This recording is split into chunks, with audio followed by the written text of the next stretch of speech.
Embroideries করা আছে। So এটা হচ্ছে আমাদের ফুল কামিজের ফ্রন্ট পার্টটা থাকবে, সাইডে সবগুলো প্রিন্টেড প্যানেল দেওয়া, আর প্রত্যেকটা ড্রেসের বেসে হচ্ছে আপনাদের একদম হালকা হালকা প্রিন্ট করা আছে, ফ্রন্ট পার্টের কথা বলছি। নেক্সট হচ্ছে ব্যাক পার্ট, এটা হলো ব্যাক পোর্শনটা, আর স্লিভসটা হচ্ছে এভাবে সুন্দর করে প্রিন্টেড করা থাকবে, এটা হচ্ছে স্লিভসের পার্টটা।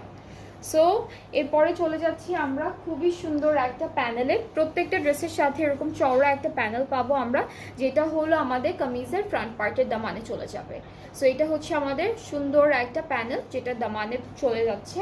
আর হচ্ছে এই ড্রেসটার সাথে আমরা পাবো ডিফারেন্ট একটা ম্যাটেরিয়ালের দুপাট্টা, সেটা হচ্ছে সিল্ক। সো খুব সুন্দর একটা সফট সিল্কের মধ্যে দুপাট্টা থাকছে, একদম শিমারি সিল্ক, তার উপর খুব সুন্দর সুন্দর করে ডিজিটাল প্রিন্ট আছে। ট্রাউজারটা হচ্ছে ক্যামব্রিক কটন, অ্যান্ড ড্রেসের কালারটা যেহেতু একদম লাইট একটা বেজ গ্রে কালারের মধ্যে রেখেছে ওরা, দুপাট্টাটা একটু কালারফুল করেছে, দুপাট্টাটা একটু ডার্ক টোনের মধ্যে খুব সুন্দর কালার